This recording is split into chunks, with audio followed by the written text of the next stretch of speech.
Welcome to Pinnacle's NFL Best Bets for Week 7. I'm Anthony Bruno, joined by Scott Cullen on behalf of Pinnacle. We're coming off a solid Week 6. A couple of our plays hit. Scott has been riding hot with these London games. He had the Bears on the money line. I had the Lions -3, who blew out the Cowboys. But then there was a couple close calls as well that didn't go our way.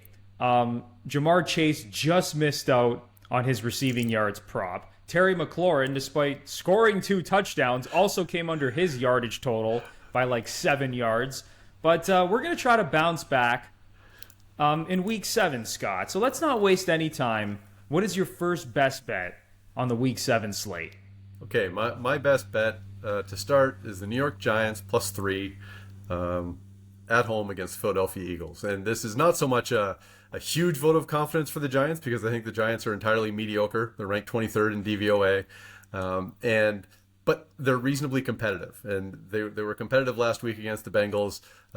Gave up a late rushing touchdown and missed a couple of field goals to end up losing 17-7. But they were in that game right to the end, and I think, while it's probably understood that the Giants are mediocre, I'm not sure everyone quite is on with the Philadelphia Eagles also being mediocre. Eagles are 20th in DVOA. Their 3 wins are by a combined total of 12 points. They also have a 1-point loss in there, so they play close games.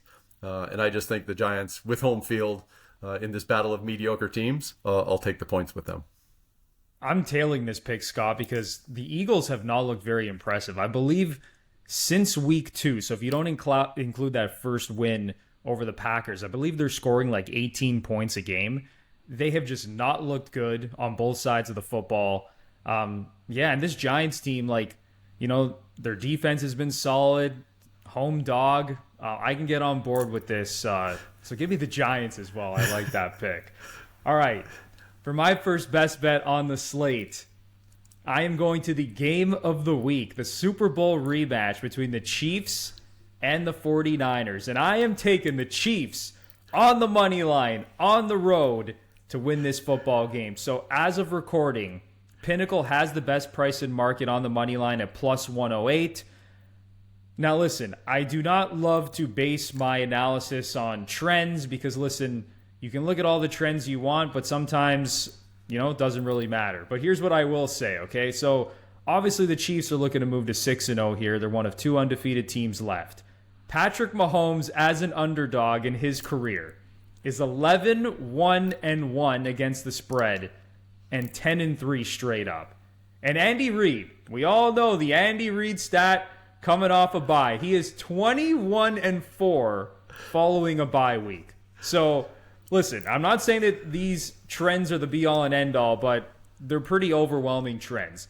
But listen, the Chiefs have played a lot of close games this season. You could argue that they could have a couple of losses, but in all those close games, they always find a way, because that's just what Patrick Mahomes and Andy Reid tend to do in close games. I know Rashee Rice is out, but Kareem Hunt, Juju Smith-Schuster, they both stepped up in the Chiefs' last game against the Saints. I think that they're going to be able to move the ball here and score points. And most importantly, their defense has been really good this season. And the one thing with the 49ers, so last year they led the NFL in red zone touchdown percentage, mostly because of Christian McCaffrey. This year they ranked 25th in the league in that same category. The Chiefs, meanwhile, they ranked 10th in opponent red zone touchdown percentage. I think when the 49ers get down into the red zone, I think Steve Spagnuolo and that Chiefs defense are going to be able to hold them in check. The Chiefs have also been really good against the run this season, so they should be able to bottle up whoever is going to be in that 49ers backfield this week. So I think the Chiefs pull this out in a close game, so give me Mahomes and Andy Reid. I love that you're taking this game, Andy. Anthony, it's a bold swing, but honestly, is there one quarterback in the league who you feel more comfortable taking as an underdog? And no, I mean, Patrick Mahomes is the one who you take when you think, well, this is a really tough matchup and maybe it's too much, but he'll find a way. And Patrick Mahomes is the guy who keeps finding a way. Yeah, no, and that's the thing. Like, sometimes with Mahomes, you just got to throw everything out the window and almost just blindly take him in these spots. I know it sounds kind of crazy, but I learned my lesson. Like, last year in the playoffs, They were underdogs basically on that entire run, and I was just taking them on the money line every week, and just kept working out. So let's do it again, Scott. Let's hope this one comes through.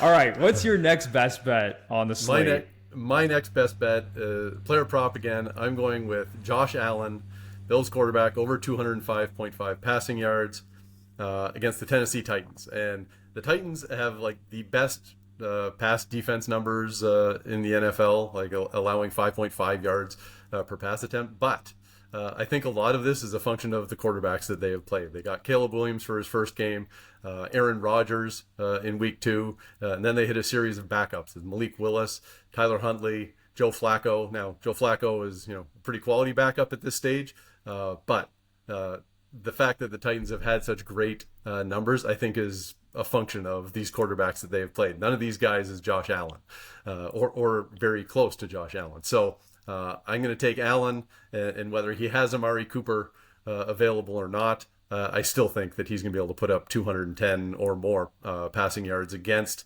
the Titans. And, fortunately at Pinnacle, we're asking 205.5. There are a whole lot higher numbers out there. So I think there's some value to be found right there. Yeah, and listen, like the passing yards have not been, as crazy as they have been in the past for Josh Allen and this Bills offense. But man, when that line is at 205.5, I feel pretty confident that he's going to clear that line in this spot as well. All right, so for my next best bet, I also have a player prop. I am going back to the well on this one. It's Mike Evans, anytime touchdown at home against the Baltimore Ravens on Monday night. Now, here's the thing. At the time of recording, not exactly sure if Mike Evans is going to play. He briefly left last week's game with an injury. He then returned. So not exactly sure what his injury status is. So you're going to have to monitor the injury report leading up to this game. But listen, I was on him last time he had a dud game. Okay, so last week, he had just 2 catches for like 32 yards.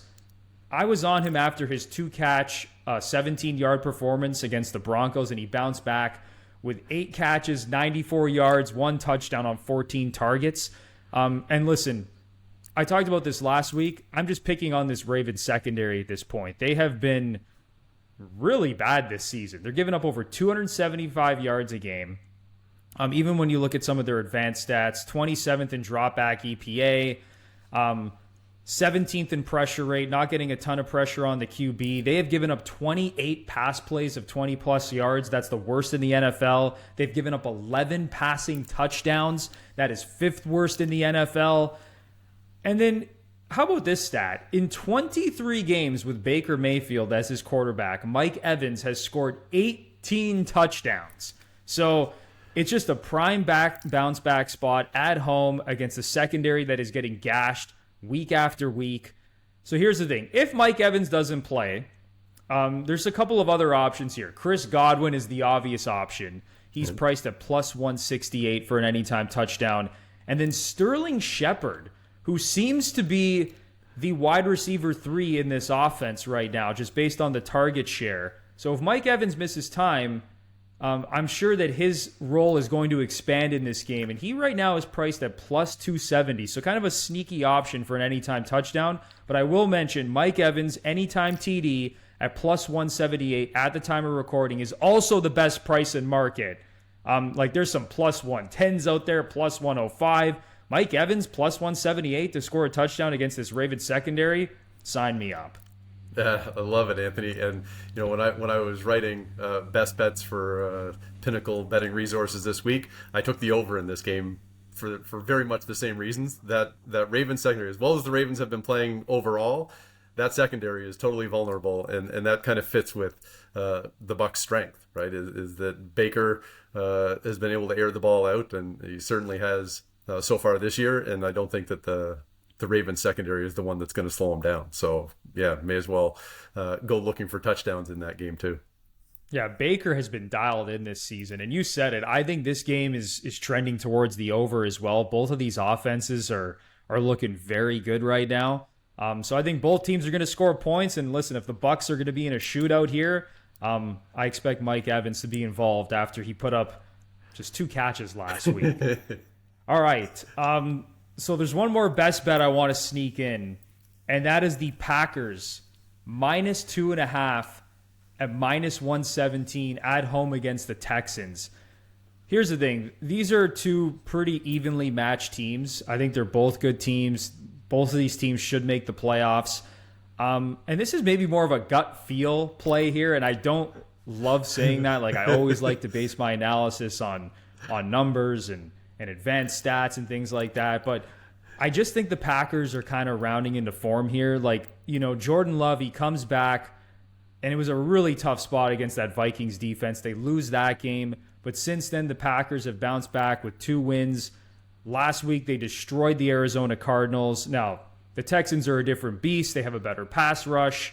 But listen, the Packers at home under Matt LaFleur have been really, really good. Like, he is 30-17 against the spread all time at home as Packers head coach. He has, over a 75% win rate straight up his home as Packers head coach. The Packers, they lead the NFL in takeaways and turnover differential. So they've been very opportunistic in that regard. And I just like them to cover the number here. I think it is going to be a back and forth close game, but I think the Packers can win by a field goal here at home. Yeah, and the ball hawks in that Packers secondary may be what provides the difference here. Is that you've got guys who have been able to get takeaways, and against a quarterback as strong as C.J. Stroud, you might need one or two of those to get the edge. But I think this is another bold take, Anthony. You're going out here picking tough games and that, but I also agree with you. I think that Jordan Love, now that he's back, and certainly last week seemed to be in peak form again, that you have to like him at home here too. I'm planting my flag on these tough games, Scott. I'm planting my flag. And another thing I should mention too, like Nico Collins is on IR. I know the Texans just destroyed the Patriots, but I think not having Nico Collins, not that CJ Stroud is not going to be able to move the ball in this game, but maybe the effects of that, maybe it's going to hurt the Texans a little bit more in this spot than it did last week against the Patriots. All right. That is going to do it for our Week 7 NFL Best Bets. I say this every single week. You need Pinnacle Sportsbook because we have the best odds in the industry. Okay, so when you're betting on every slate, every week in the NFL, whether it's main markets, player props, chances are Pinnacle is going to have the best odds across a wide range of markets that you're looking at. We have low margins. We have some of the highest limits in the industry. It is a go-to sports book, especially if you are betting on the National Football League. So listen, best of luck with all of your bets this week. I'm Anthony Bruno for Scott Cullen. Let's have a great Week 7. And remember to bet smart and bet Pinnacle.